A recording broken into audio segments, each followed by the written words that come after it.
Bien, estábamos comenzando a analizar en la última clase los elementos comunes a todos los mecanismos de financiación de las empresas que tienen en común la circunstancia de intercambiar una prestación presente por una prestación futura, por lo cual había que considerar dos elementos: el capital en sentido financiero y la renta o interés que implica la prestación futura.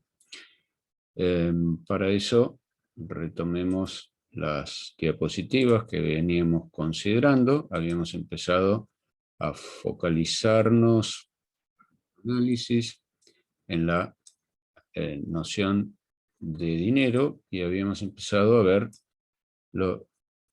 las distintas consideraciones a lo largo del tiempo respecto de lo que debemos entender por dinero.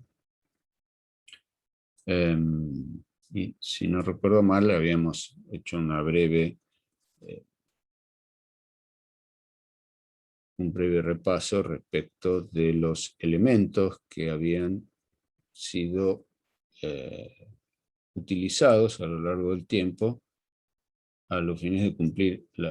esta función de lo que hoy consideramos dinero, y que había habido un tránsito de una noción material de dinero como algo físicamente apropiable, y que esa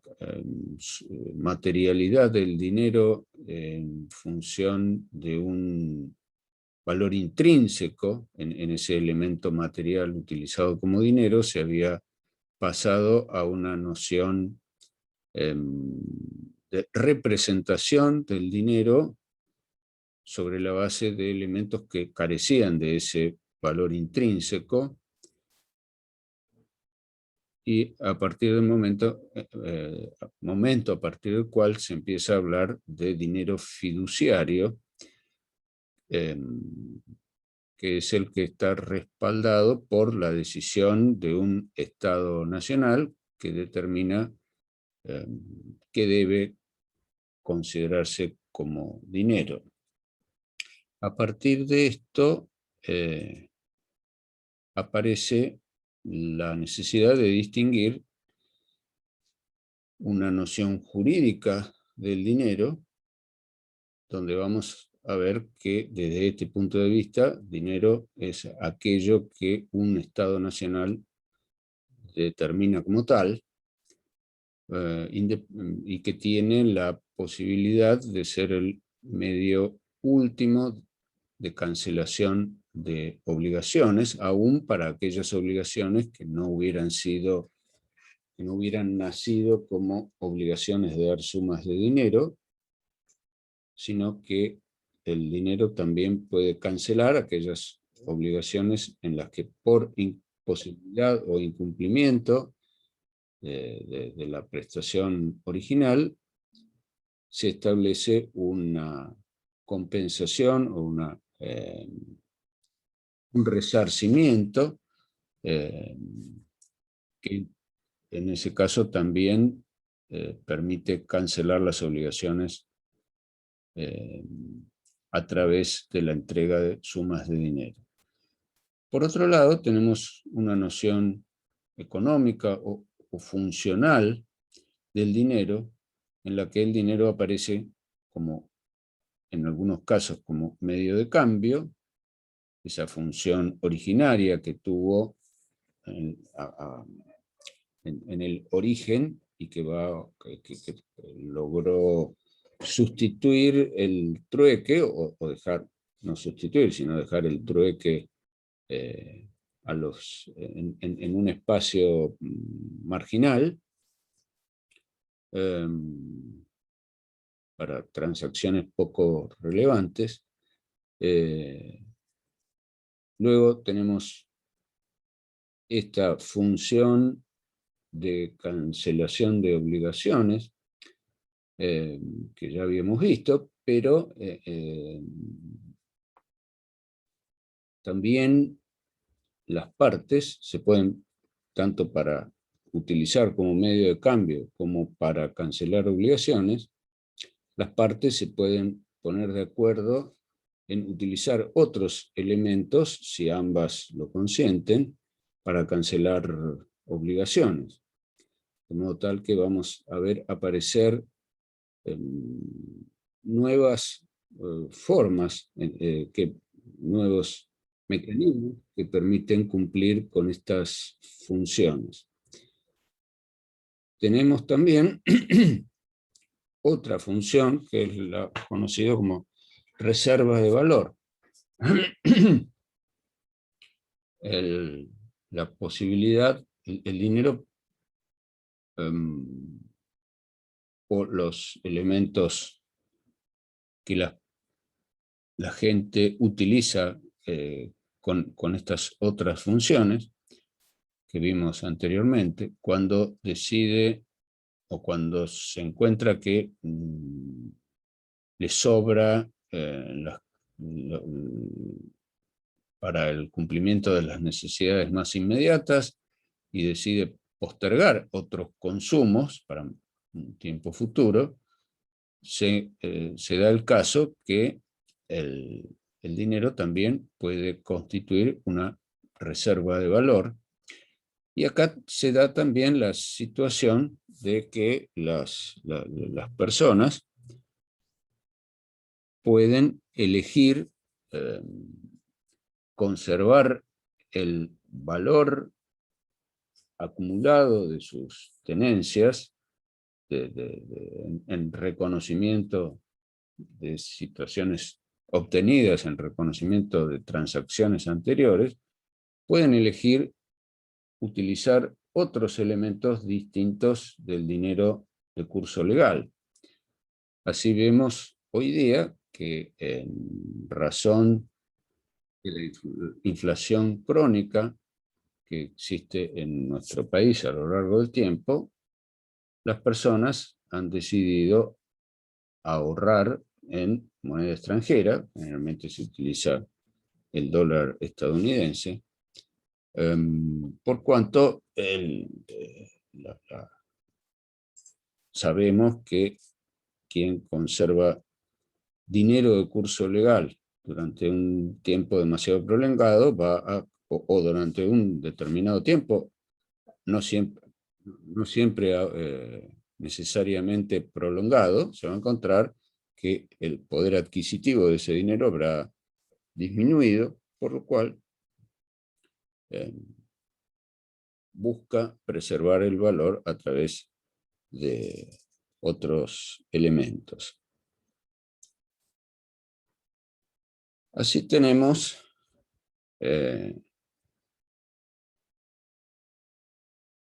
que prestar atención a una evolución que se ha dado en torno de la noción de dinero, sea en un sentido legal o sea en un sentido económico, que ha ido mutando desde esa noción puramente material, respecto de lo que debe entenderse por dinero, y vamos a ver que va a pasar primero por una noción que podríamos llamar contable, que se da a través del mecanismo llamado de creación de dinero bancario,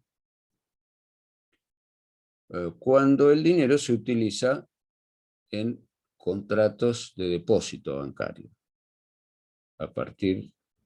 no sé si llegaremos al final de la clase de hoy o en la próxima clase, vamos a empezar a ver los contratos bancarios que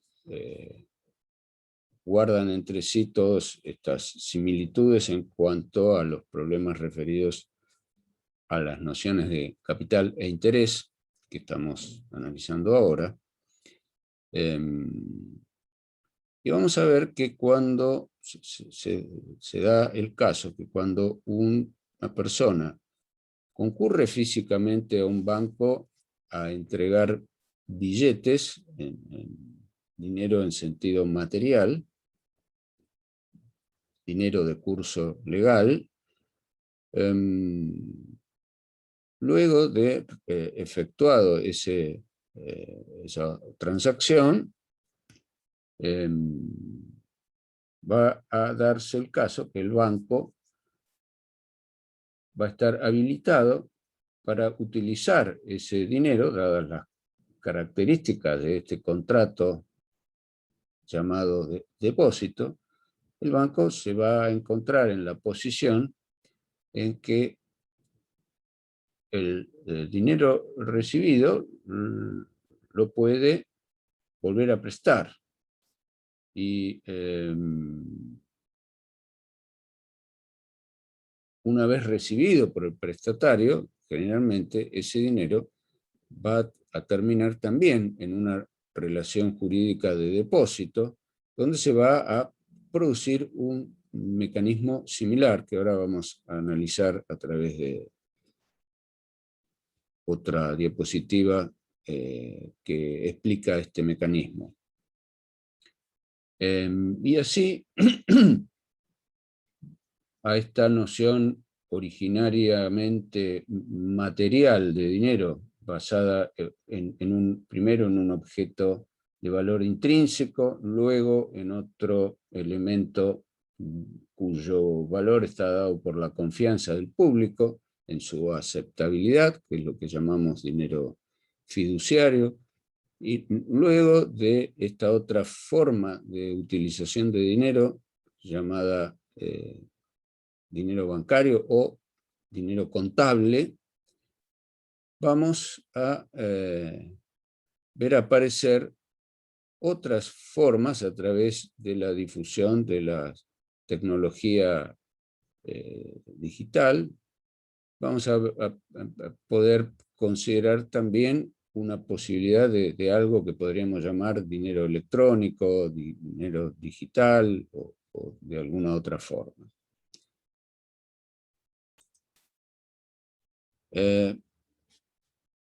Vamos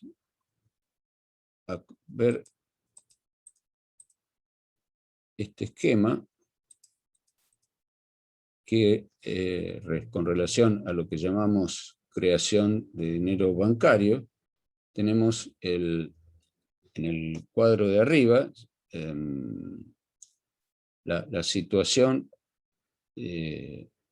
final de un banco al cabo de la recepción de un primer depósito bancario. En la contabilidad del banco, que está reflejada por estas dos columnas, el activo y el pasivo, la recepción de un depósito bancario implica un contrato, implica registrar una obligación. El depósito para el banco, dado que es una relación de crédito, tenemos ese intercambio de una prestación presente y una prestación futura, el banco va a registrar en la columna de la derecha, en el pasivo, una obligación por 1.000, supongamos que son $1.000. La contrapartida de la registración se va a reflejar en la columna izquierda, la del activo. Dijimos que el banco va a prever la posibilidad de que se le reclame una parte de ese depósito, entonces va a registrar en caja, supongamos un 20%. Ese porcentaje es variable, las autoridades regulatorias en cada país se reservan la facultad de determinar cuál es ese porcentaje técnico que los bancos tienen que conservar en caja respecto de los depósitos recibidos. normalmente ronda en torno del 20%, entonces supongamos que retiene en caja la suma de $200 y los 800 restantes los otorga en préstamo a otra persona, que puede estar, puede tener una cuenta en otro banco, a lo mejor. La segunda transacción la vamos a ver en el cuadro que dice situación final de los bancos de la segunda generación. O sea, tenemos una generación inicial y luego la operación siguiente la podemos llamar la transacción de segunda generación. En el siguiente banco o la siguiente transacción del mismo banco va a reflejar un depósito en el pasivo, una obligación de $800 que vienen de esta primera operación que llamamos inicial. La contrapartida de la transacción esta va a significar que el banco de segunda generación va a registrar en la caja de la columna del activo, acá figura como reserva, la cantidad de $160 y va a poder prestar el 80% restante, con lo cual se va a reflejar en su balance un crédito por $640. La reserva en caja más el crédito prestado suman $800 que equivalen al monto de la obligación asumida. Ahora vamos a ver la reproducción en serie de estas transacciones, en cada una de las cuales la cantidad a prestar se va reduciendo por cuanto de cada una se reserva ese porcentaje llamado el encaje, que implica el porcentaje que hay que guardar en caja. Entonces vemos que de $1000 en billete físico que teníamos en un comienzo, al cabo de 10 transacciones, vamos a tener, por este fenómeno de reproducción, que el conjunto de los depositantes en el sistema bancario, por cada $1000 en billetes, va a registrar en sus patrimonios créditos contra los respectivos bancos por una suma de 5.000. Esto da origen al mecanismo conocido, que acabamos de rotular así, como creación de dinero bancario. A partir de esto, los economistas, cuando analizan los fenómenos monetarios, distinguen dos rubros. El rubro billetes y monedas en circulación en la economía, por un lado, lo que en la jerga monetaria se llama M1, los distintos agregados monetarios, y van a hablar de M2 respecto de los depósitos a la vista que constituyen las tenencias de las personas. O sea, cuando nosotros hacemos un depósito en un banco, dejamos de tener esos billetes físicos en nuestra disponibilidad material, ya no los tenemos ni en nuestro bolsillo, ni en el cajón de la mesa de luz, sino que está en el banco, pero consideramos que es en nuestra contabilidad, si nosotros lleváramos contabilidad, registraríamos un crédito por esos $1000 que depositamos, lo registraríamos como como un crédito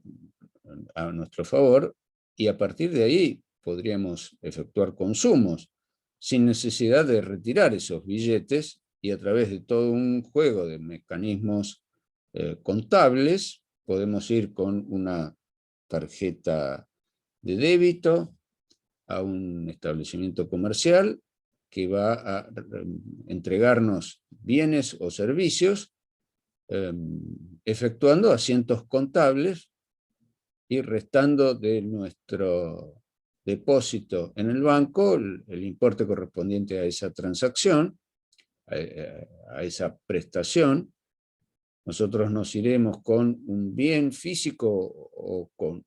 habremos recibido la prestación de un servicio, y a cambio habrá bajado nuestro crédito contra el banco. Pero la cantidad de billetes físicos no se ha modificado. Sin embargo, la cantidad de transacciones comerciales se va multiplicando. Así vemos una segunda generación, podemos decir así, de dinero, que nos abre la perspectiva de una tercera en estos tiempos que corremos, con los cuales ya nos empezamos gradualmente a sentir familiarizados, y se abre el terreno de lo que están dando en estos días en llamar las finanzas descentralizadas, que en inglés se conoce con las siglas DeFi. Así empiezan a aparecer esta nueva realidad de la difusión de la tecnología digital. Permite una gran cantidad de alternativas, y van a aparecer operadores económicos que, sin cumplir los roles de la intermediación financiera, pueden prestar servicios financieros, como es el caso de, por ejemplo, empresas del tipo de Mercado Pago, que prestan la posibilidad de efectuar pagos en forma que se registran en forma electrónica y actúan como intermediarios en el servicio de pagos. Esta modalidad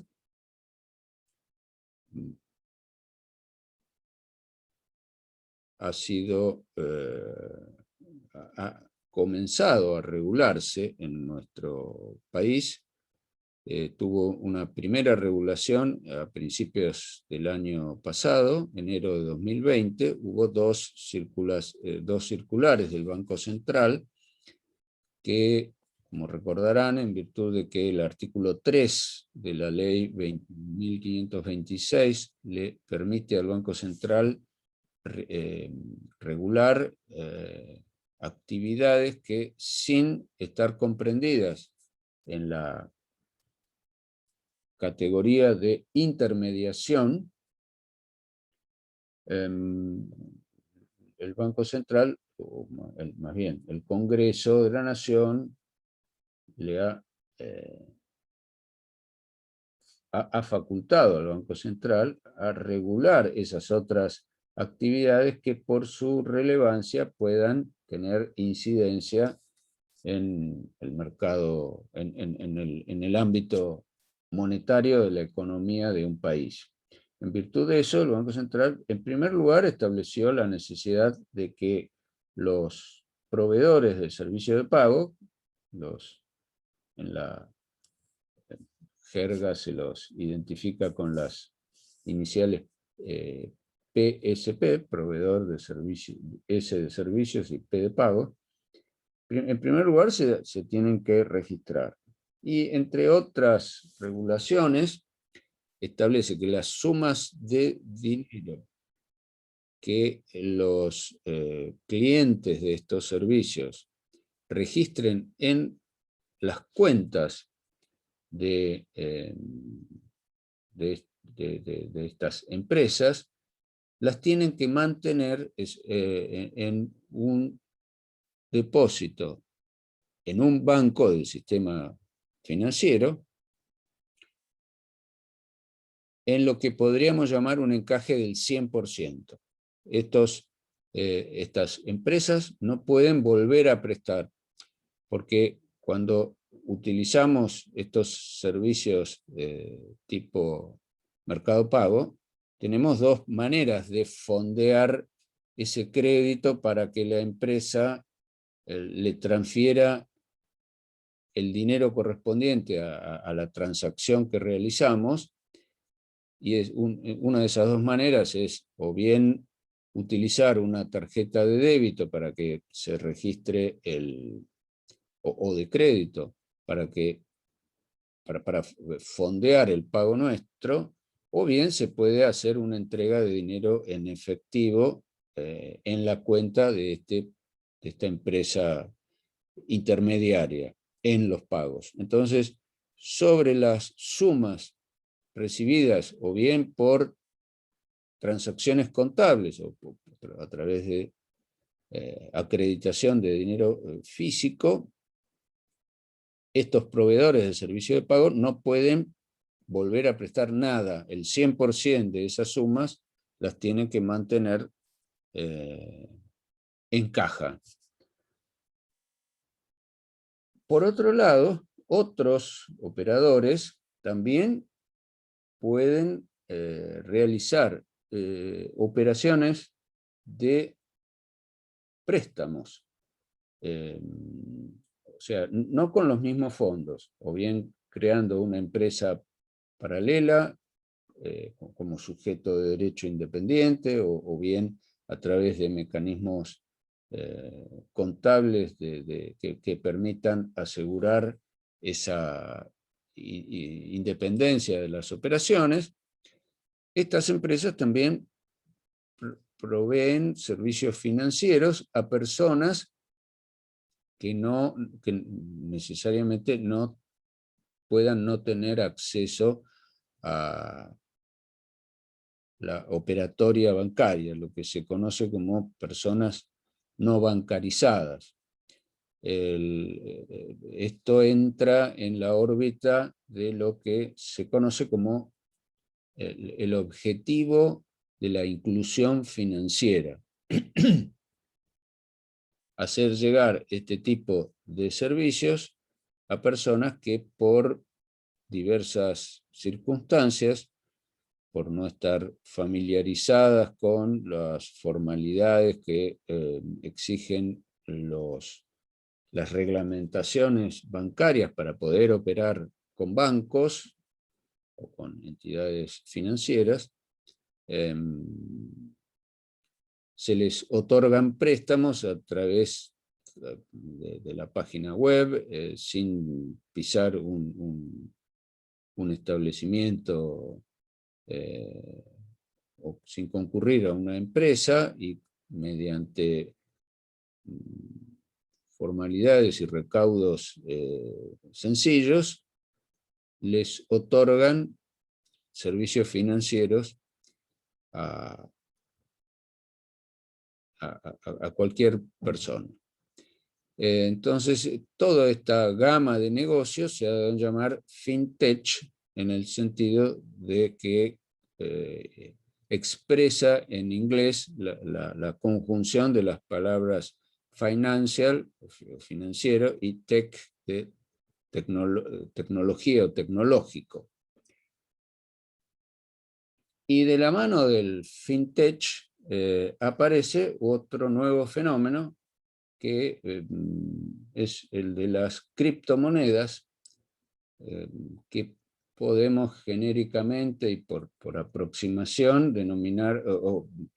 definir que esta problemática de las criptomonedas podemos llamarla como representación digital de valores. O sea que el grado de desmaterialización respecto de aquello que consideramos que puede cumplir las funciones de dinero, ya va más allá, inclusive de lo meramente contable, sino que esa contabilidad puede estar llevada por medios electrónicos y por parte de sujetos que ni siquiera están demasiado individualizados, porque vamos a ver que esto nos introduce en un problema complejo desde el punto de vista tecnológico, pero que no obstante nos permite una primera aproximación. En primer lugar, esta cuestión de las criptomonedas nos pone frente a la circunstancia de que, sin lugar a dudas, estos mecanismos no constituyen dinero legal, ni pretenden serlo, sino que están ni tampoco constituye una actividad en sí misma ilegal, sino que no es dinero legal y supone para su circulación necesariamente una aceptación recíproca por las partes que vayan a utilizar en una transacción este tipo de mecanismos, de los cuales ya hay muchos en uso. El más conocido, el más popular es el Bitcoin, del cual seguramente habrán oído hablar, pero funciona sobre la base de que dos personas se pongan de acuerdo en utilizar este mecanismo, este valor que no existe físicamente en ningún lado,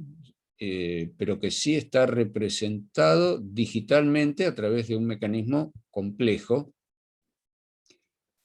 que por otra parte funciona al margen de cualquier tipo de autorización de ningún Estado nacional, sino que funciona entre particulares que aceptan formar parte de este mecanismo y que de manera similar a lo que establecíamos respecto de la creación de dinero bancario, en cuanto a que carecía de respaldo físico, también constituye un derecho para aquella persona que lo haya aceptado. O sea, dos personas para realizar una compraventa, en lugar de utilizar una tarjeta de crédito o una tarjeta de débito, pueden decidir transferir algún activo de la economía real, teniendo como contrapartida una cesión de ese derecho que alguien tiene contra esta red en la cual se registraba ese crédito a su favor. Lo que tienen en común los distintos tipos de criptomonedas son esto que se conoce con el nombre de blockchain, que es un sistema criptográfico de criptografía asimétrica de clave pública. El blockchain es un mecanismo que fue creado por un matemático que hace ya unos años imaginó este sistema. No se sabe si el nombre con el que firmó un artículo describiendo esta creación es el nombre de una persona real o es un seudónimo. o es un grupo de personas. Lo cierto es que el blockchain, que se utiliza para la creación de criptomonedas y para otras transacciones, lo que se conoce como también para la celebración de ciertos contratos que se auto ejecutan y se autocontrolan a través de este sistema. Es algo así como, permítanme una analogía un tanto grosera, pero es algo así como un sistema operativo sobre el cual funcionan otros programas. Tomemos un poco esa analogía provisoria como para tratar de entender el aspecto técnicamente complejo de lo que es el blockchain. Entonces, lo de criptografía viene de la raíz cripto, que significa secreto u oculto, y de clave pública porque es como una base de datos que que se registra en forma descentralizada en un montón de nodos o puntos de la red de Internet, a través de la intervención de distintos sujetos que validan esas transacciones. Cuando alguien le transfiere esa anotación a otra persona a través de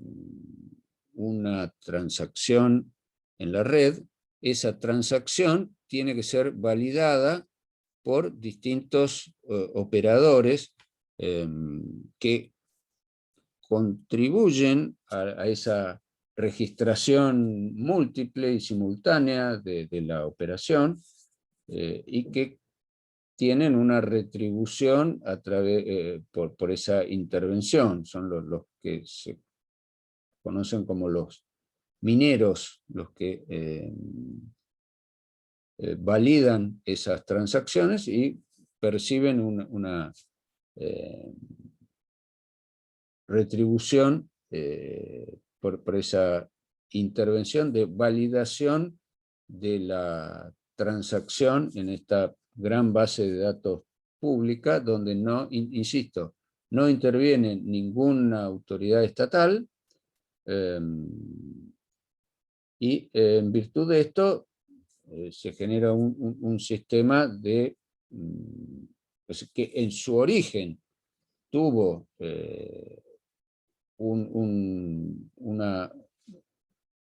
una base en dinero legal registrado en algún depósito bancario de algún lugar,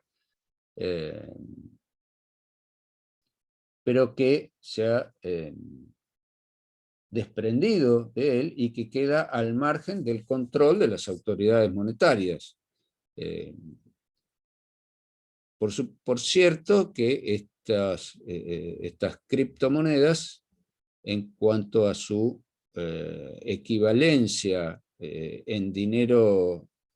fiduciario, es variable, da lugar a inversiones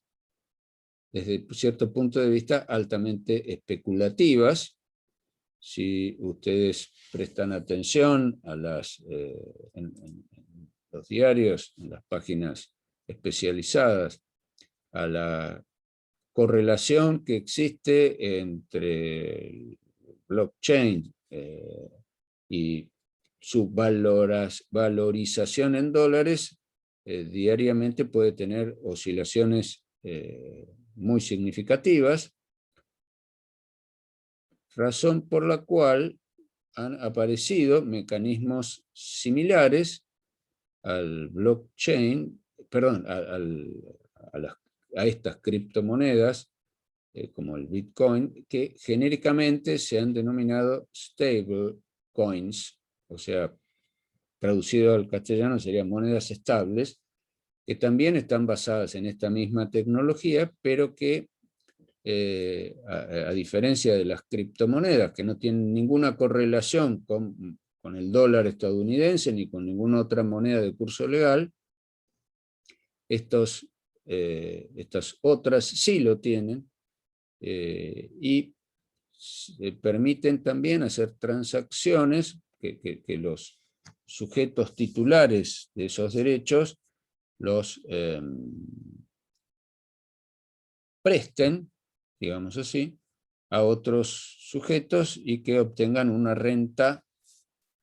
sobre estas expresadas en porcentajes de estos activos, estos derechos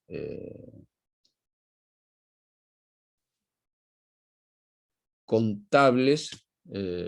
asentados en este sistema, en la red de Internet, donde la base final es la aceptación pública generalizada.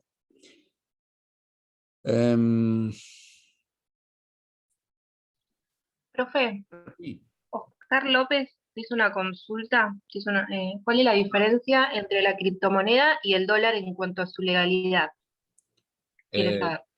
Bueno, el dólar es un billete emitido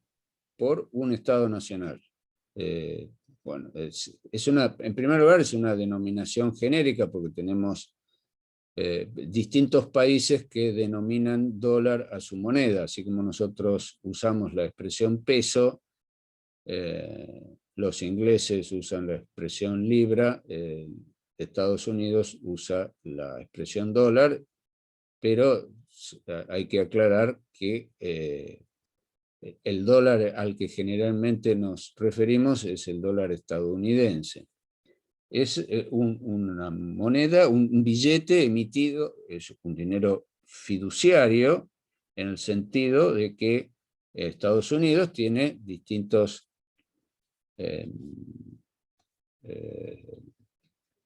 instituciones que se conocen como Reserva Federal, cuyo conjunto cumple las veces de lo que en nuestro país es el Banco Central de la República Argentina. Bueno, en Estados Unidos es la Reserva Federal, que en su origen tenía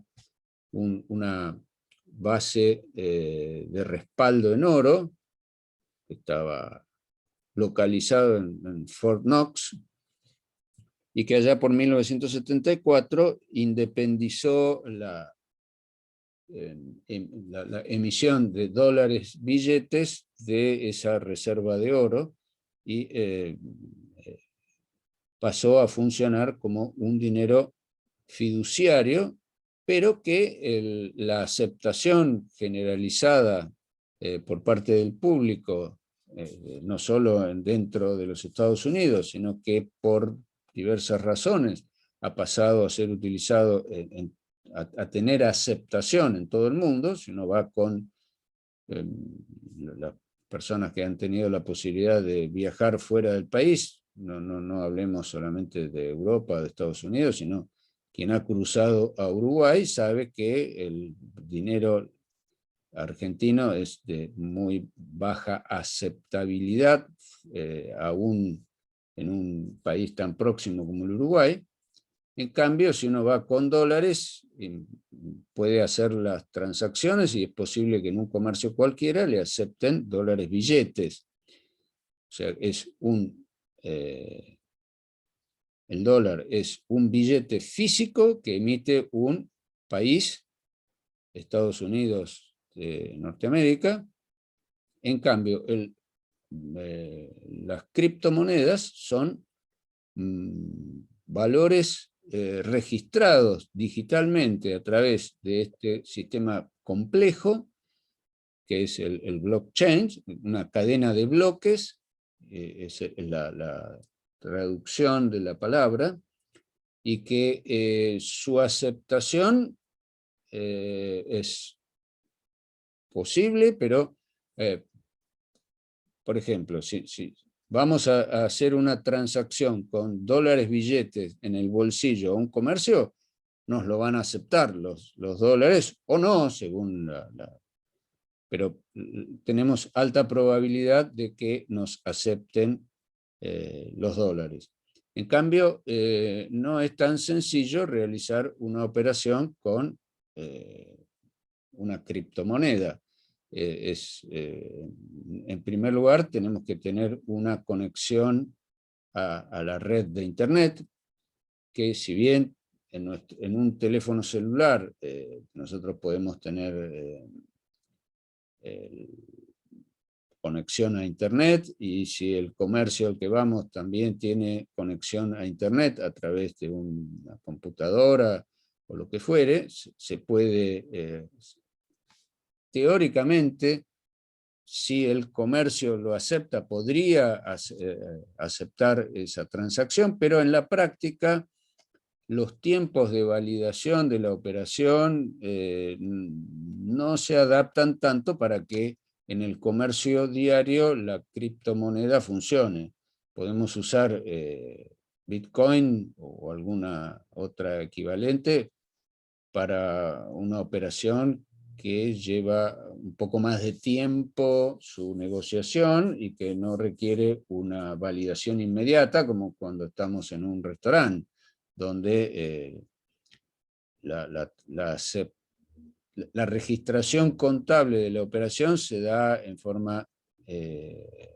simultánea al momento de realizar el pago. Cuando pasan nuestra tarjeta a través del dispositivo de lectura, inmediatamente el sistema bancario registra las transferencias de las cuentas de nuestra cuenta a la cuenta del comercio. La registración contable de una transacción a través de un Bitcoin o un equivalente puede demorar algunos minutos más y tiene una complejidad que no se justifica para el comercio de menudeo. Más o menos, sí, las diferencias son bien marcadas. Uno es un dinero legal de otro estado que tiene aceptación en muchos lugares del mundo, en casi todo el mundo, y lo otro es un mecanismo espontáneo que funciona sobre la base de la aceptación o no de las personas que intervienen en esas transacciones. ¿Quedó aclarada la pregunta? Profe, le hago otra pregunta que Dígame. es más de curiosa. ¿Usted ¿Sí? cree que en un futuro el dinero así material, el soporte papel, pueda ser totalmente reemplazado por el dinero electrónico? Hay intentos en ese sentido. Hay países, creo que en los países nórdicos, no recuerdo en este momento si esto estaba en vías de implementarse en Finlandia, en Suecia o en Noruega, pero esto yo creo que sí, que es bastante factible que en un futuro no muy lejano esto pueda llegar a suceder, porque tiene ventajas en lo que se llama la trazabilidad de las transacciones comerciales, porque pensemos que el dinero físico facilita las transacciones ilegales y hace más difícil poder seguir el rastro, lo que se llama la trazabilidad, de una venta de drogas, drogas ilícitas me refiero, a través de transacciones bancarias, de transferencias bancarias, sería más fácil seguir el camino del consumidor al distribuidor y del distribuidor al mayorista y de ahí al fabricante. La utilización de dinero físico que circula de mano en mano hace mucho más anónima la transacción. O sea, hay mucho interés en tratar de sustituir definitivamente el dinero físico por un sistema mucho más controlable, lo cual nos pone, si seguimos un poco mirando las cosas con un poco de espíritu fantasioso, también hay una aproximación en esta tendencia hacia el camino a una sociedad más controlada, tipo aquella ficción del Big Brother, el gran hermano que controla todo, ¿no? La tecnología digital hace mucho más factible esa imagen,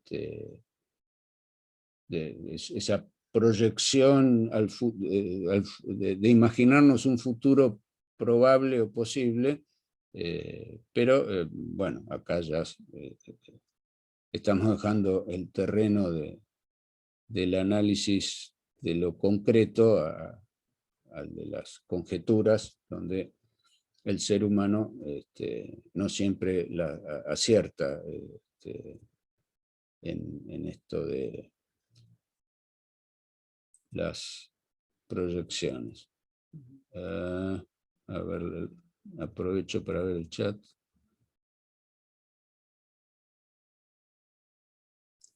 No, bueno, las criptomonedas no están reguladas precisamente. No hay posibilidad legal de regulación de este mecanismo. Sí, en nuestro país existen algunas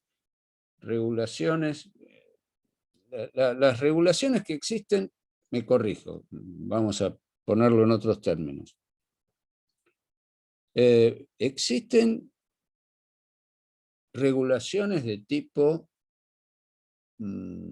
podemos decir, de seguridad, pero en cuanto a que alertan al público.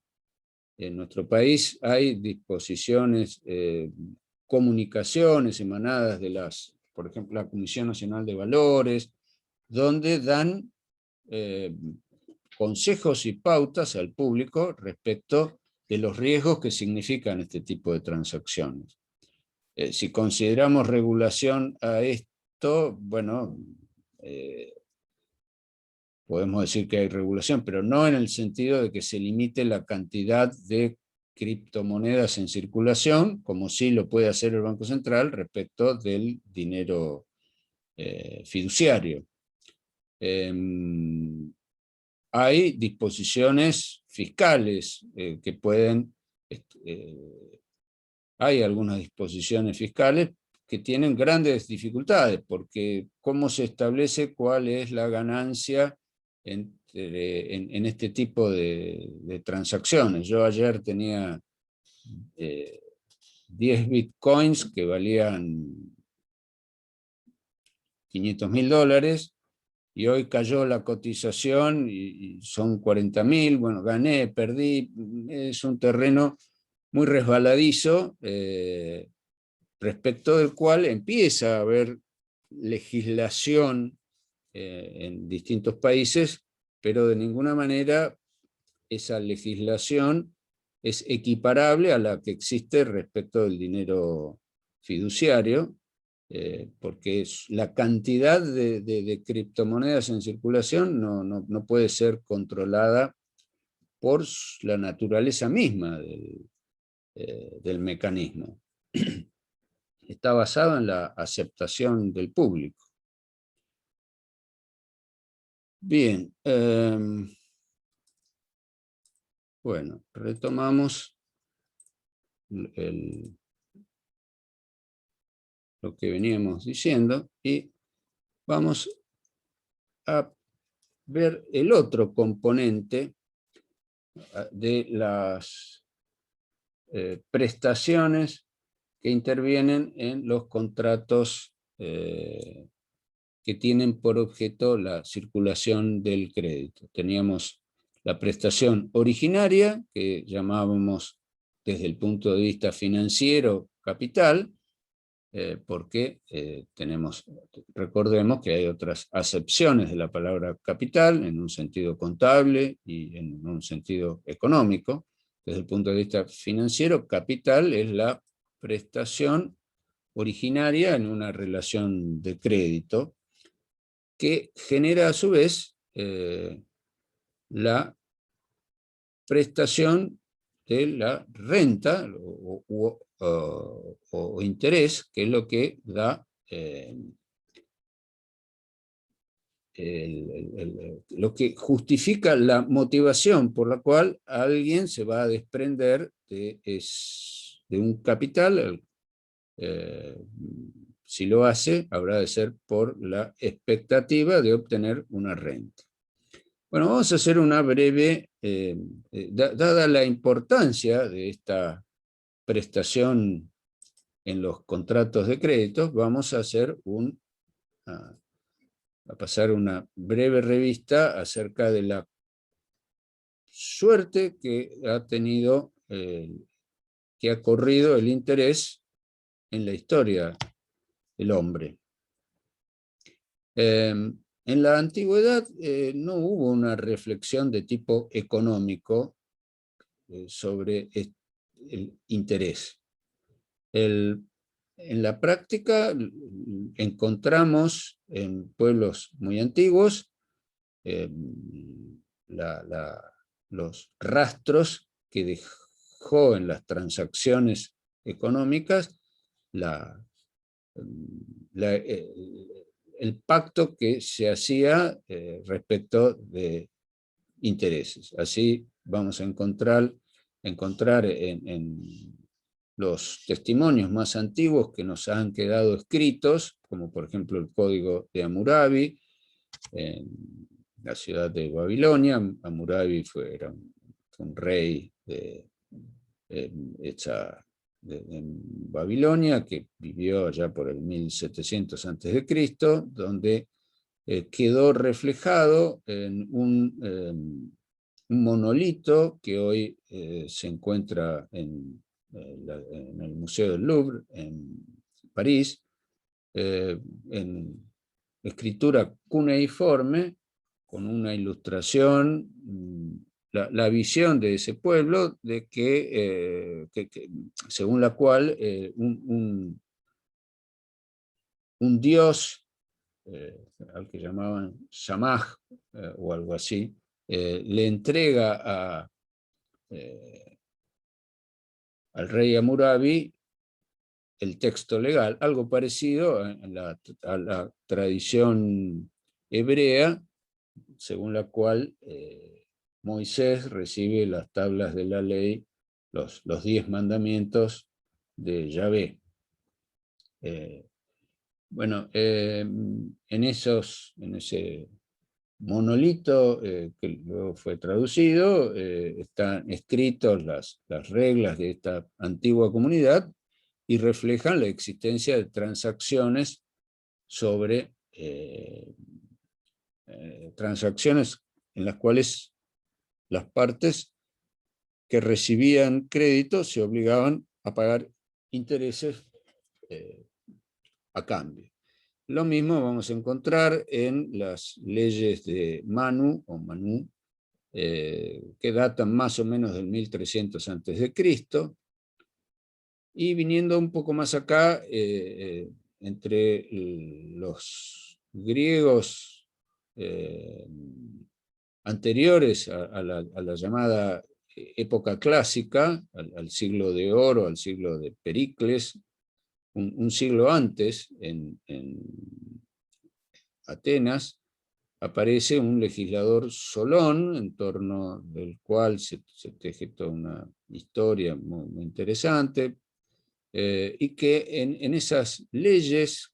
que por primera vez entre los griegos escribe y las publica en unas tablillas a la vista de la comunidad ateniense de aquel entonces, precisamente uno de los temas que le fue dado a Solón tratar de, como legislador, tratar de ordenar, fue el problema del endeudamiento de la clase de ciudadanos menos favorecidas, que eran deudores de los ciudadanos originarios, lo que en los términos que se van a repetir después en Roma se llamaba el problema o los conflictos entre los patricios y los plebeyos. Bueno, Solón establece reglas para establecer límites a los intereses, pero pone de manifiesto la existencia de este mecanismo técnico legal que hoy llamamos interés, y que estaba admitido, salvo que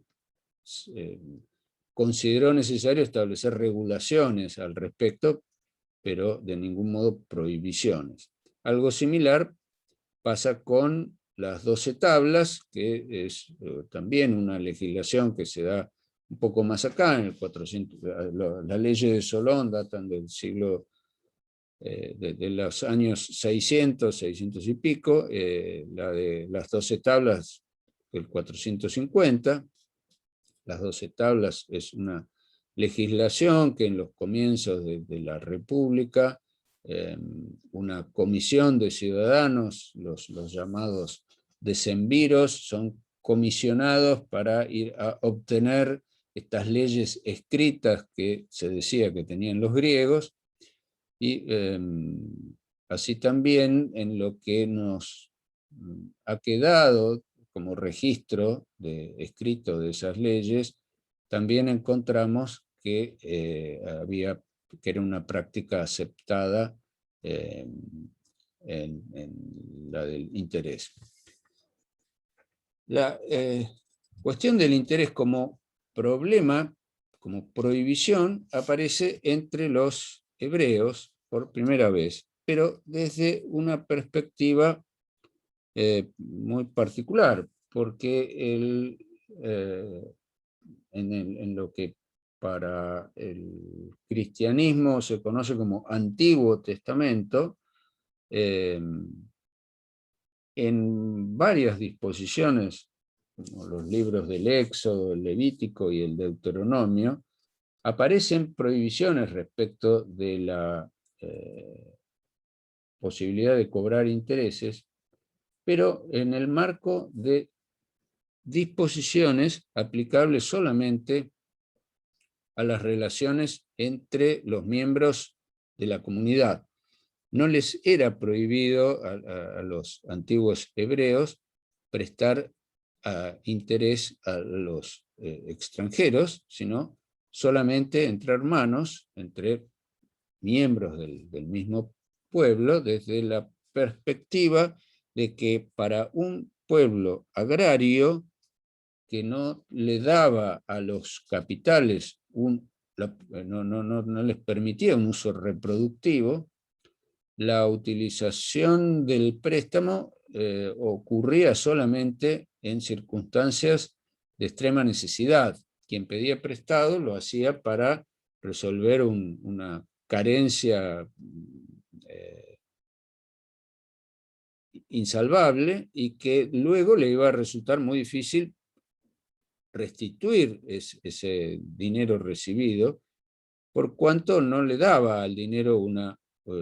aplicación comercial o reproductiva.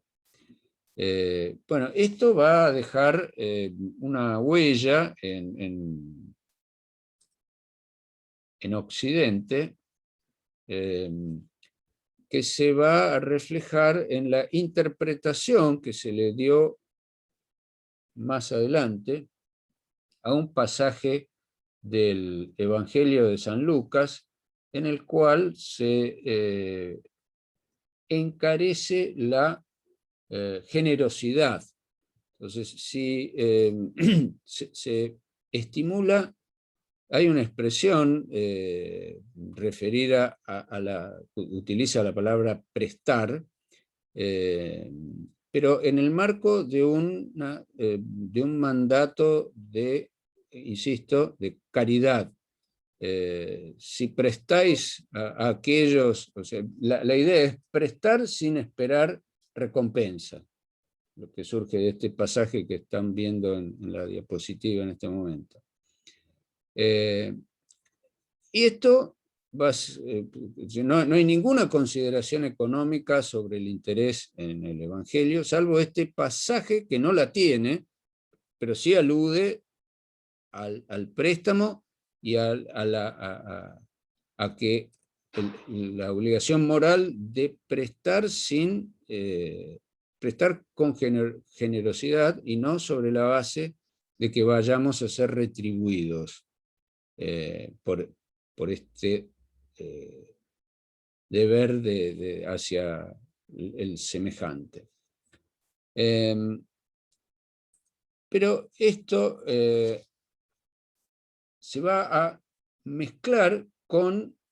este pasaje evangélico, va a ser utilizado pocos años después en las primeras comunidades cristianas con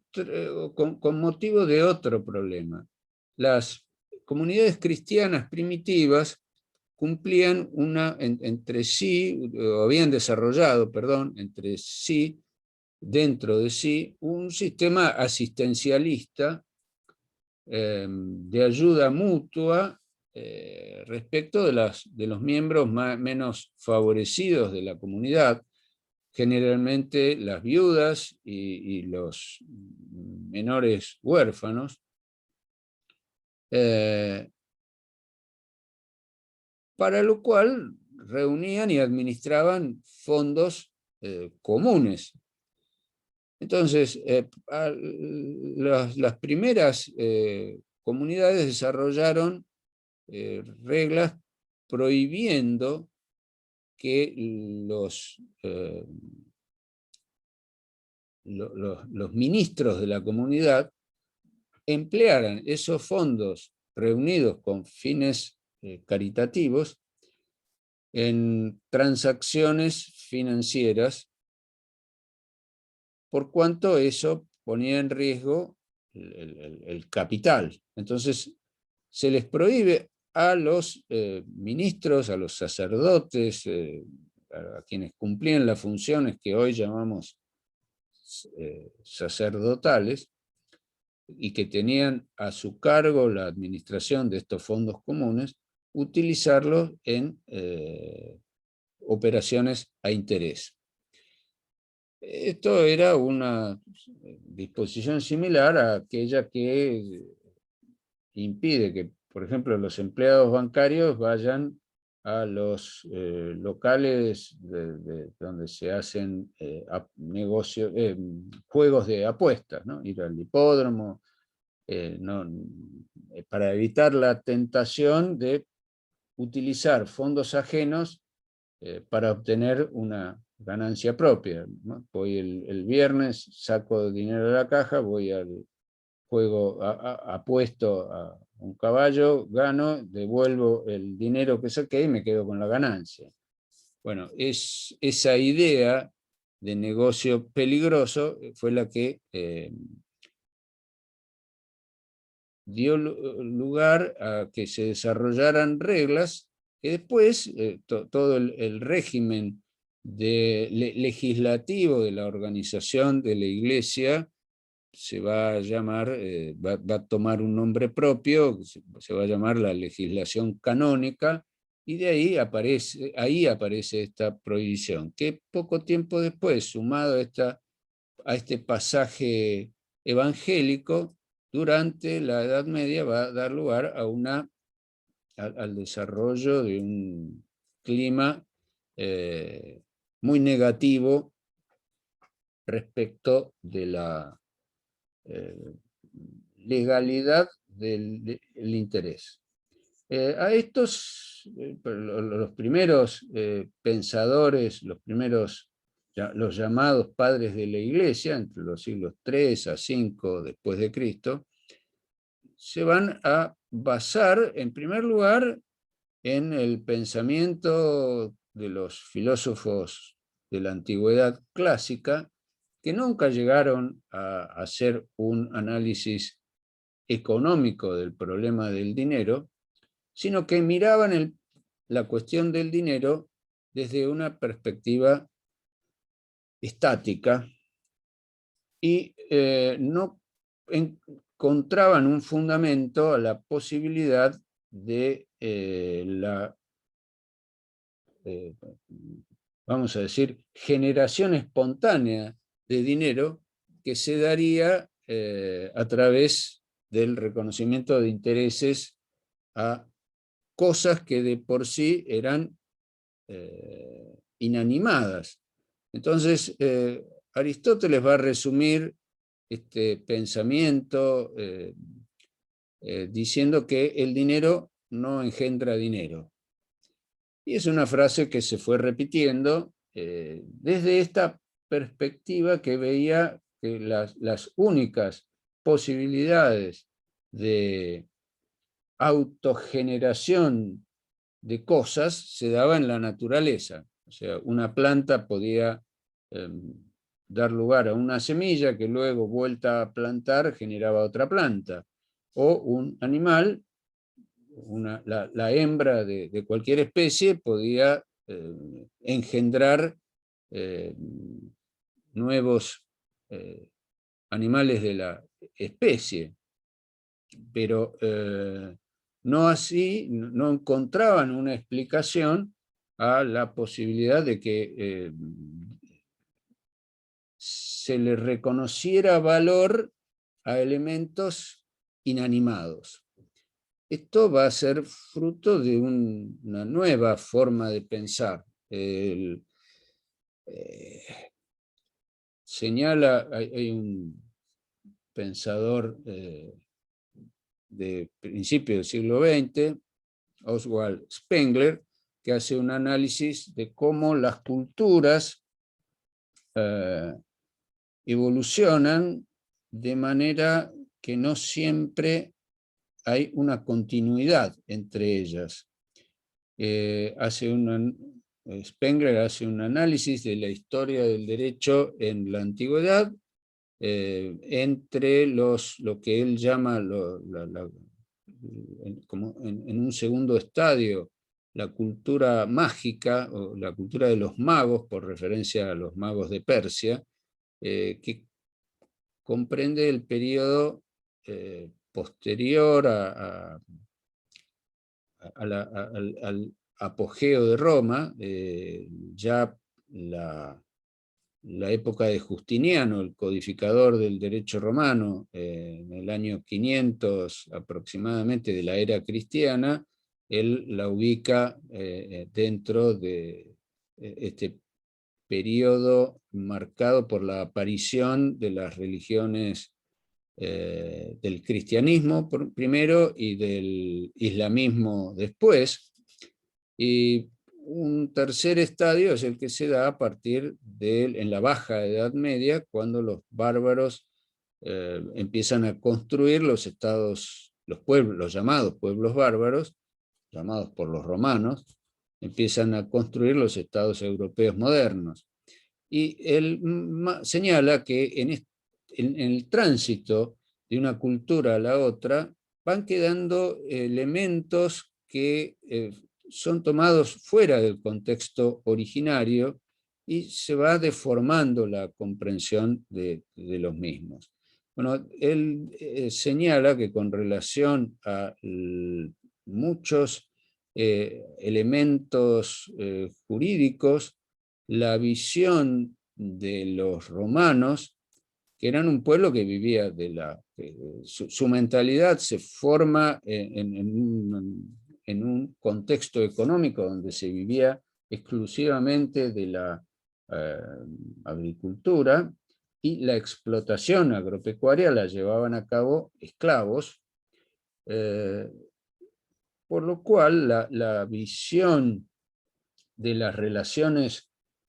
económico-jurídicas estaba limitada a relaciones de tipo estático. Esto lo hablamos cuando hablamos de la noción de valor llave como un valor, la noción de flujos de fondo, que no tuvieron captación en el marco de la mentalidad de la antigüedad. Sin embargo, la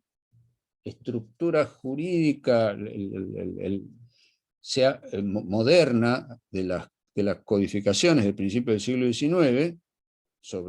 base sobre la cual hoy estructuramos nuestros códigos modernos, han tomado han conservado numerosas instituciones del derecho romano, y algunas de las cuales han perdido el sentido originario. Y todo aquello que tenía una dimensión temporal cambiante no tuvo una adecuada conceptualización en el derecho moderno. Y el interés es una de esas instituciones. Bueno, a partir de esa falta de comprensión en el paso de una cultura a la otra, durante la Edad Media se fue desarrollando basado en los argumentos de autoridad que daba el pensamiento clásico, de la antigüedad clásica. La legislación canónica va a empezar a desarrollar la idea de que el interés en los préstamos era una cuestión que constituía en un pecado. Esto después va a quedar reflejado en la Divina Comedia de Dante Alighieri, donde los prestamistas van a ocupar un lugar en el infierno.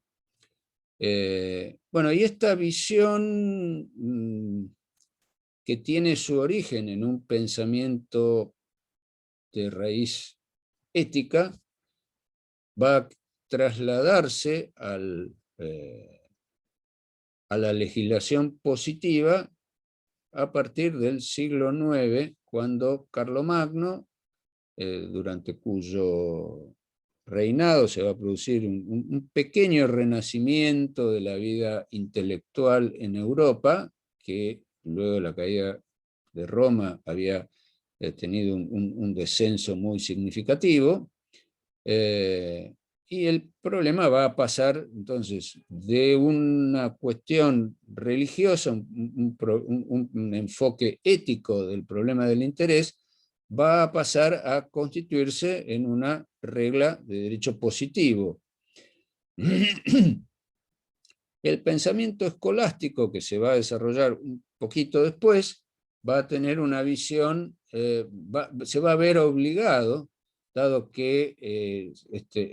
estos pensadores, cuya figura más importante es Santo Tomás de Aquino, viven en un momento en que la Europa de ese entonces empieza un renacimiento de la vida urbana. Es el mismo momento en que vimos aparecer las instituciones comerciales, cuando vimos aparecer el derecho comercial en los burgos de la Edad Media. El problema que va a tratar el pensamiento escolástico de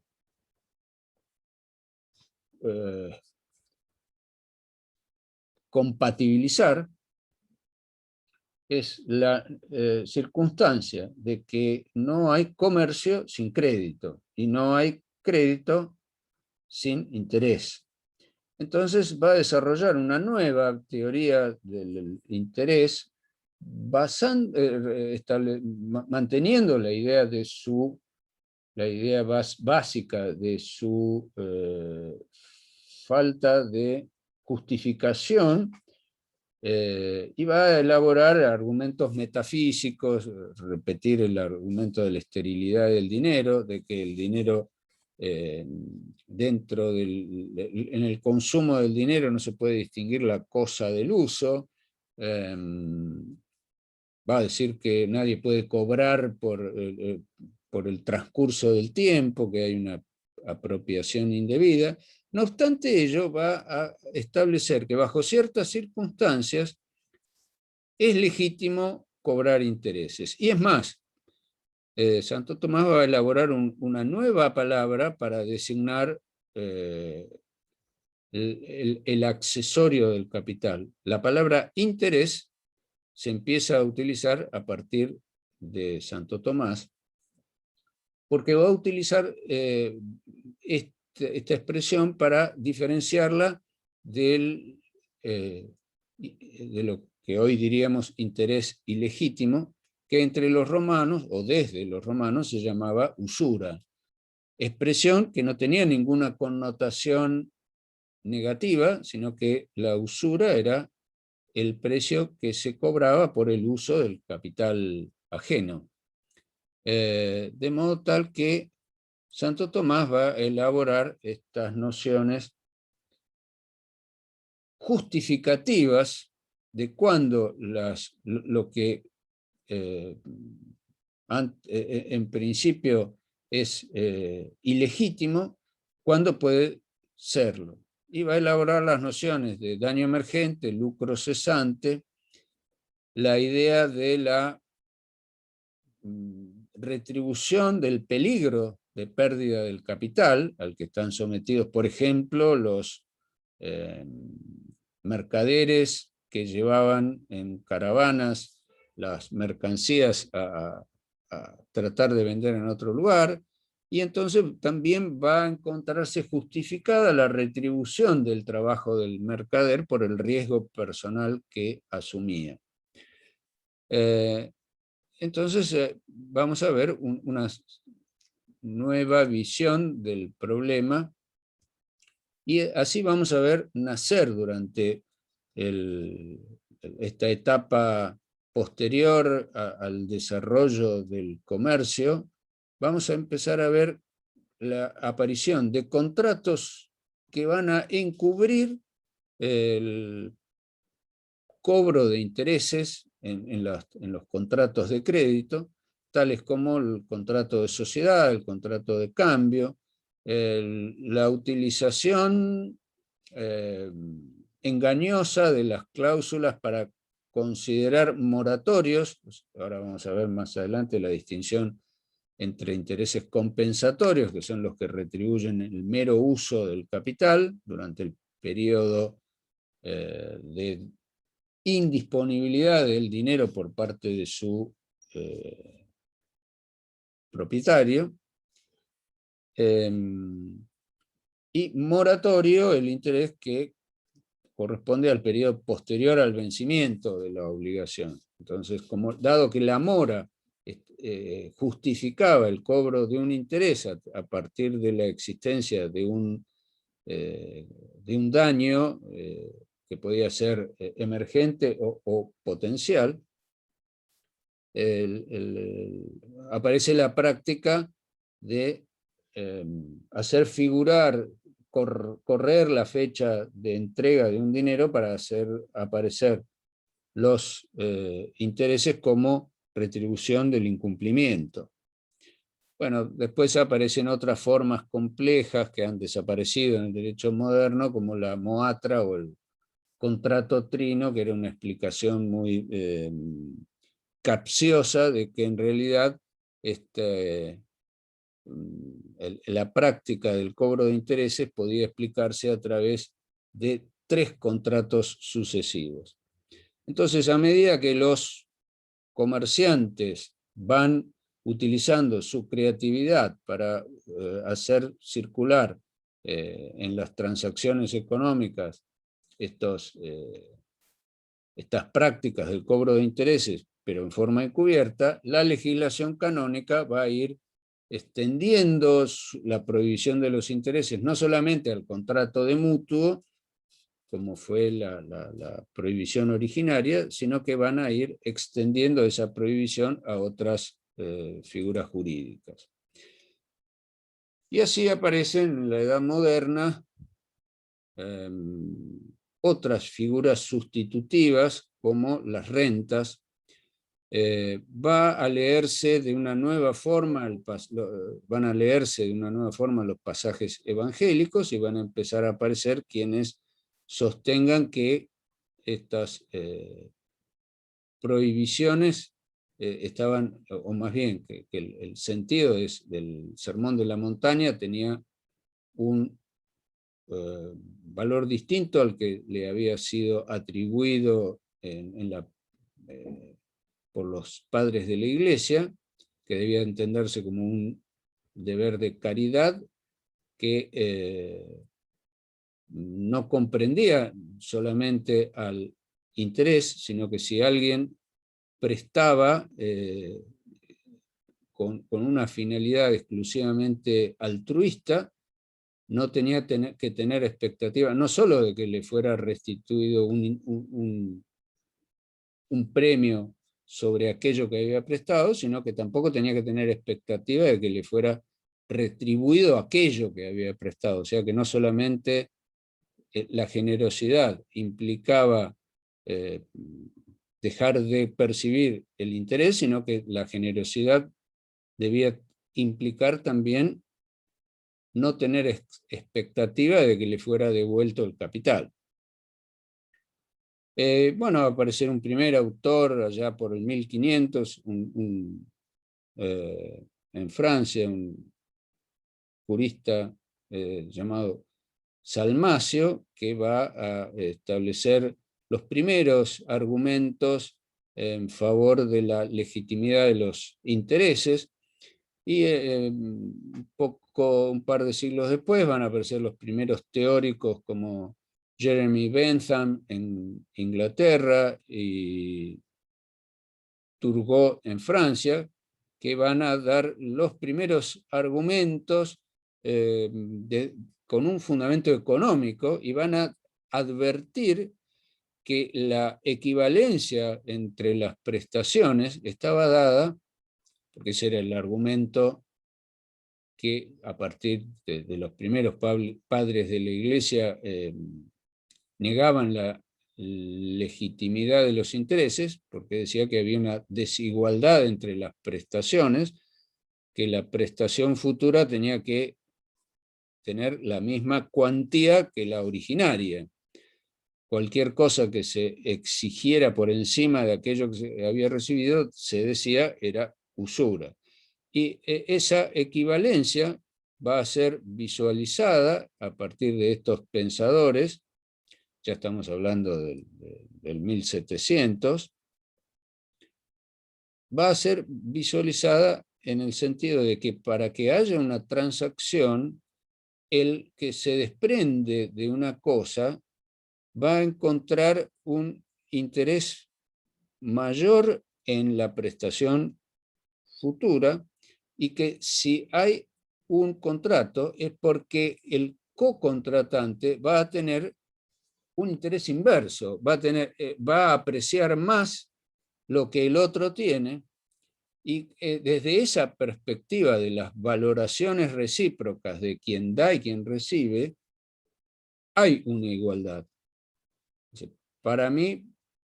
vale más el dinero, aunque tenga que pagar una renta, si yo voy a obtener de ese dinero que he recibido una ganancia que me va a permitir devolver el capital, pagar los intereses y a su vez ganar yo. Bueno, esto naturalmente, para que se empiece a pensar de esta manera, naturalmente habrá de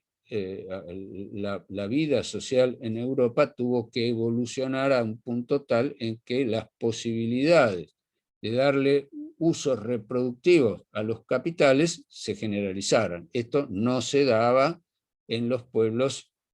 cuya economía era exclusivamente agraria. Bueno, y así llegamos a la codificación del derecho moderno, en que en el Código Civil francés se termina por aceptar el mecanismo de los intereses como una práctica lícita. No obstante lo cual, el problema con los intereses continuó, pero desde la perspectiva de que lo que ahora, o a partir de la ya a partir de la incorporación en el Código Civil francés, y de ahí se va a difundir por a través de todos los países que siguieron el modelo de la codificación napoleónica, el problema se va a trasladar y de alguna manera lo vivimos hoy día. Cada vez que tenemos una crisis financiera, aparece el problema de los límites de las tasas de interés. El problema se traslada a lo cuantitativo. Ya no se cuestiona si se pueden o no cobrar intereses, sino que el problema en las sociedades contemporáneas es cuál es la cuantía de los intereses legítimos y cuándo los intereses pasan a o dejan de ser. Bueno, esto nos lleva a plantearnos una reflexión que muchas veces en los fallos judiciales es omitida. La falta de formación económica de las facultades de Derecho, o la formación superficial en economía que nos dan las facultades de Derecho. Vemos una materia así un poco al pasar y después todo lo que tenga que ver con números nos produce un rechazo visceral a los que adoptamos la decisión de estudiar Derecho, porque para eso estudiamos Derecho, porque en la escuela secundaria no nos gustaban las matemáticas. Bueno, esto trae consigo una visión muy poco elaborada del problema de los intereses. Entonces, acá me permito hacer una reflexión respecto de cómo se forman los intereses. Por el volumen que tienen las transacciones que pasan por el mercado oficial, por el mercado financiero oficial, la forma en que se generan las tasas de interés en el sistema bancario constituyen un marco orientativo para todo el resto de la economía. Entonces es importante, o sea, no es que solamente haya crédito a través de operaciones con los bancos, sino que dado el volumen de las operaciones que se transan a través del sistema financiero, las operaciones por fuera del sistema financiero, dado que tienen mucho menor impacto en cuanto a su volumen, parten de los valores que se generan dentro del sistema financiero. Entonces es importante entender este problema desde aquí. Y acá vamos a ver que el primer componente recordemos que se llaman tasas activas a las tasas de interés que cobran los bancos en los préstamos, y tasas pasivas los porcentajes que cobran que pagan los bancos por sus depósitos. Recordemos que en la intermediación financiera tenemos una doble contratación: unidad económica superavitaria del depositante contra el banco, la operación pasiva, el depósito, y la operación activa es el préstamo que la entidad financiera le otorga a la unidad económica deficitaria. Bueno, ahí tenemos un primer costo para el banco, que es el interés que paga, la tasa pasiva, cuando capta un depósito. Y para determinar la cuantía de los intereses que pagan los bancos, hay que considerar que el inversor, a la hora de realizar o no un depósito, va a evaluar qué rentabilidad le otorgan otras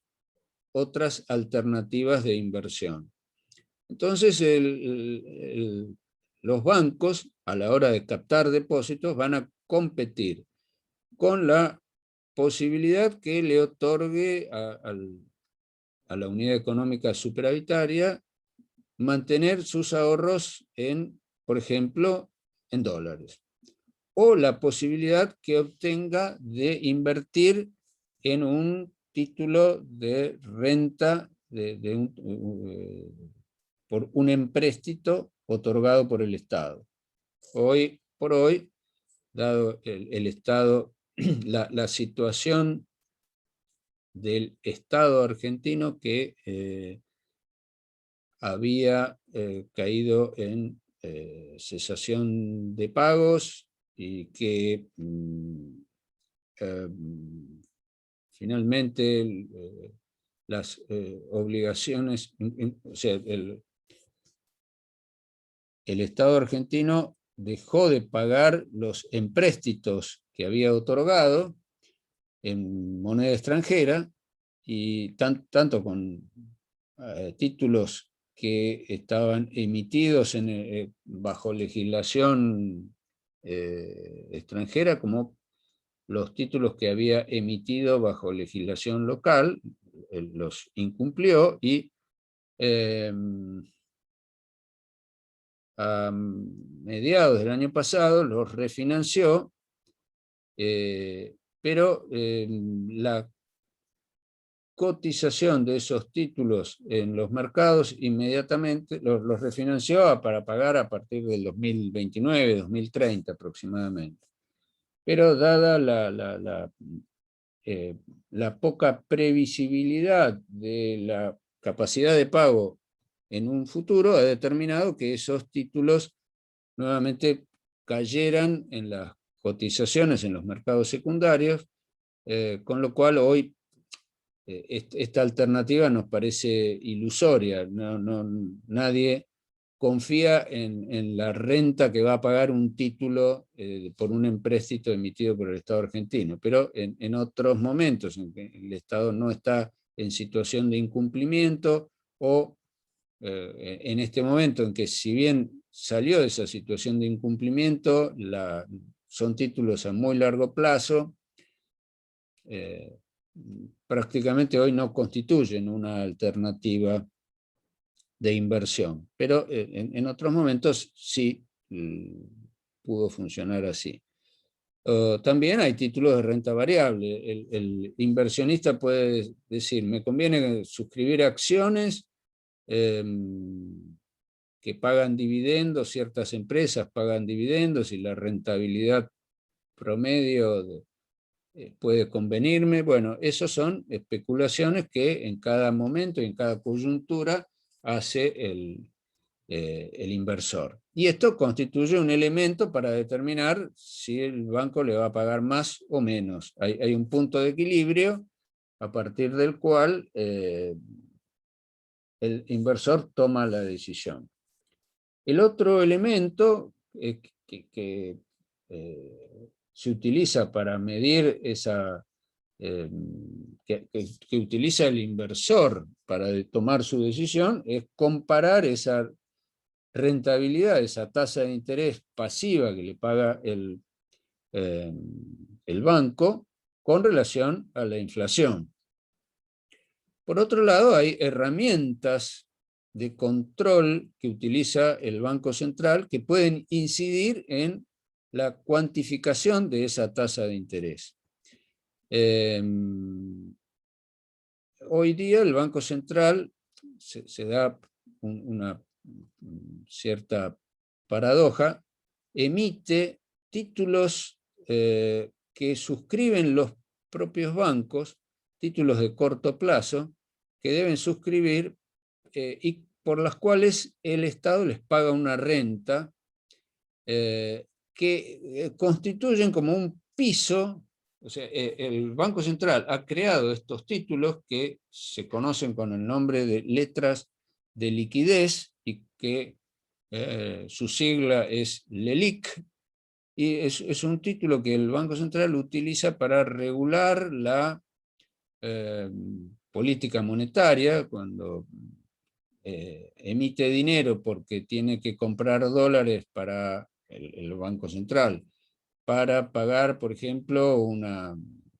título de deuda que vence,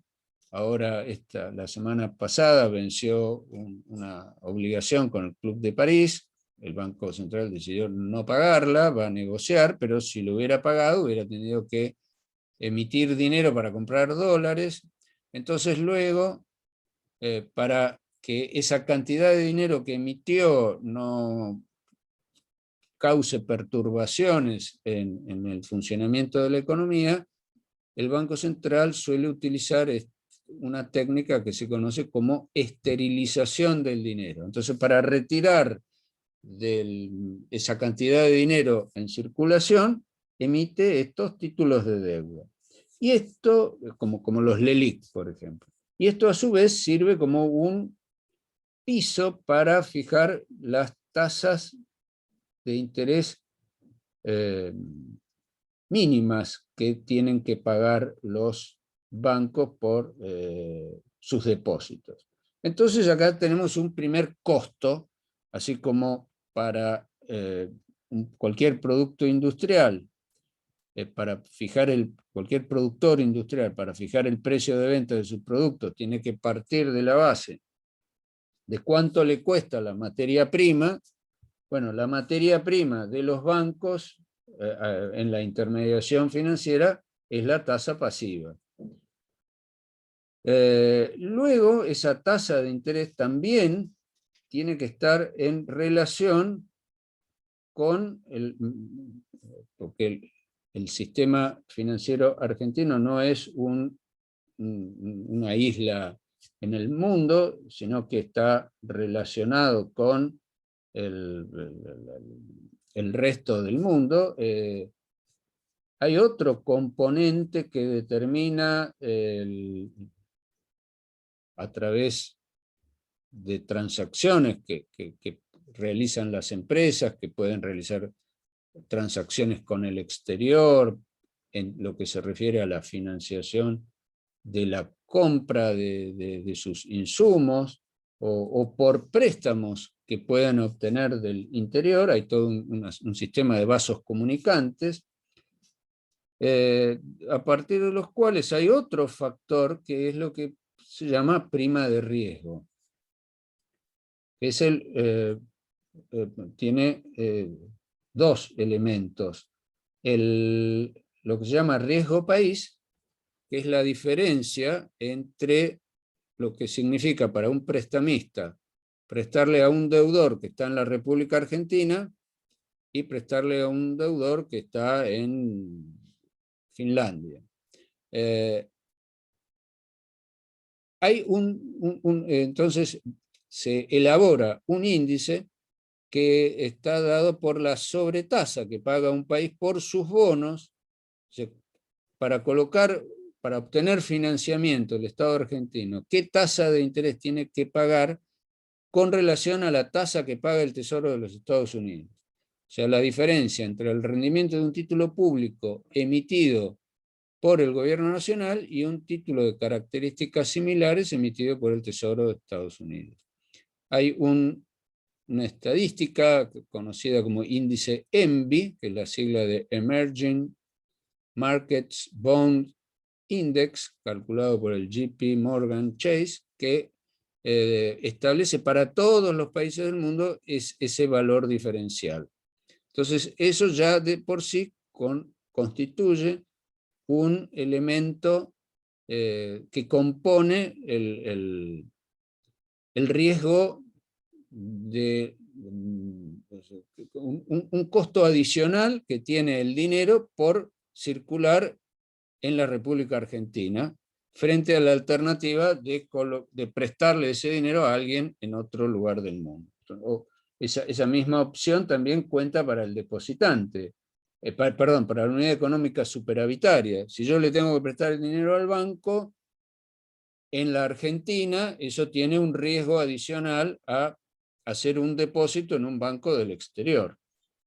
Y aquí tenemos ese mecanismo de vasos comunicantes de lo que recién hablábamos. Ahora, por otro lado, ese dinero que captó el banco y se lo tiene que prestar a un particular, también tiene un riesgo adicional según que se lo preste a Juan o a Pedro. Así como hay un costo diferencial por los títulos que emite el Estado argentino respecto de los que emite otro Estado del mundo. También hay, bueno, dicho sea de paso, con relación a ese índice, a partir del arreglo con los acreedores externos que se hizo el año pasado, inmediatamente los títulos emitidos por el Estado argentino empezaron a tener un índice alto. Hoy estamos como en 1500 puntos de ese, aunque en el 2001, ahora vamos a ver, ya no sé si alcanzaremos en esta clase, si no lo vemos en la clase que viene. A continuación viene un gráfico que muestra la correlación entre el riesgo país y la tasa de interés en el nuestro. Pero aparte de esa correlación, hay un riesgo individual de cada deudor que incide también en las previsiones, en las regulaciones, perdón, que establece el Banco Central. El Banco Central exige que los bancos, cuando han prestado su dinero a sujetos que que cumplen un cierto conjunto de condiciones que los hace,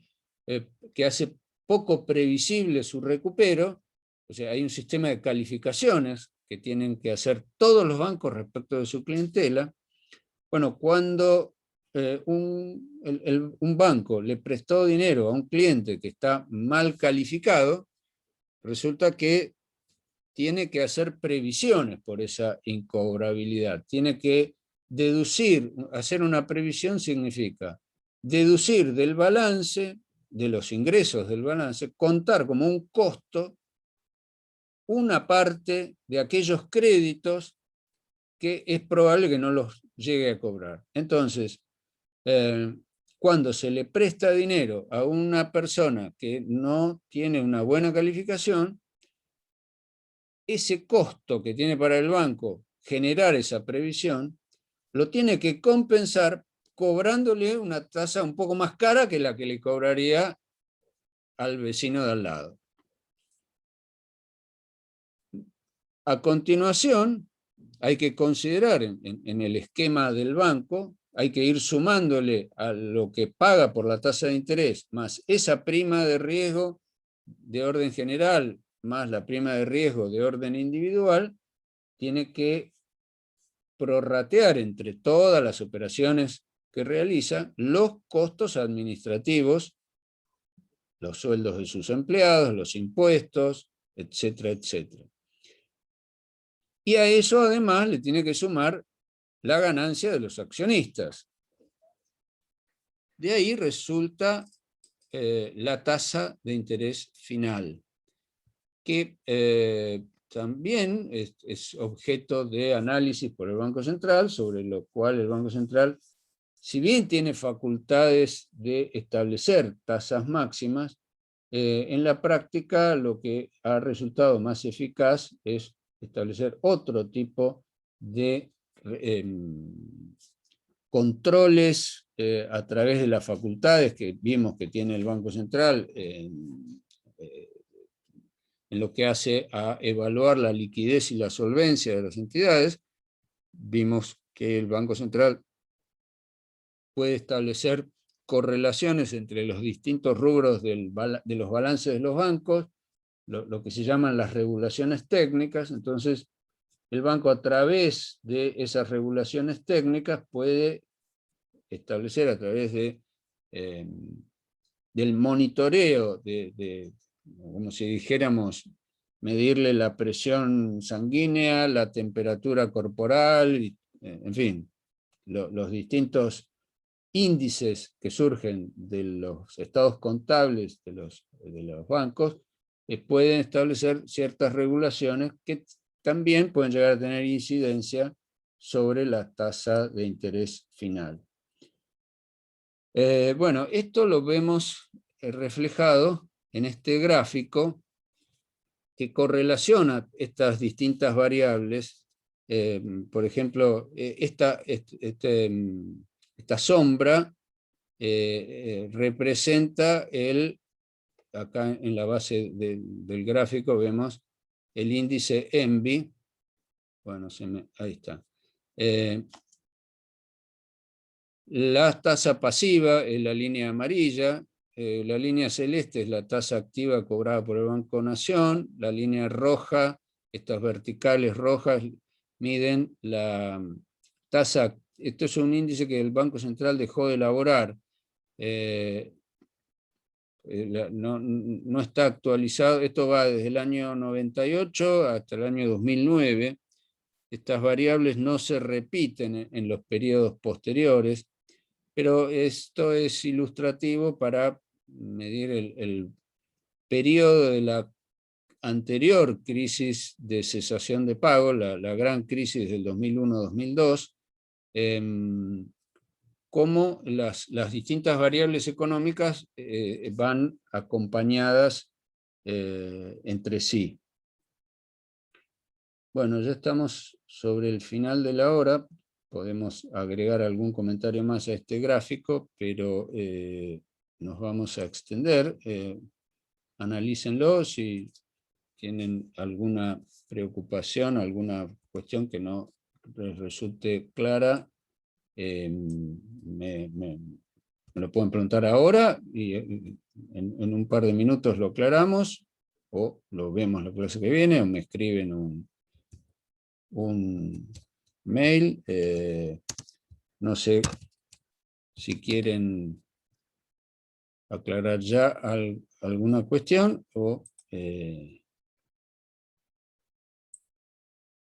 lo van a meditar y reflexionar. ¿Hay algo para aclarar? Bueno, en ese caso nos damos por terminada ahora la clase y nos vemos el próximo miércoles, si Dios quiere. Chao, profe, ¿Está nos bien? vemos. Hasta luego. Chao, Hasta gracias. luego.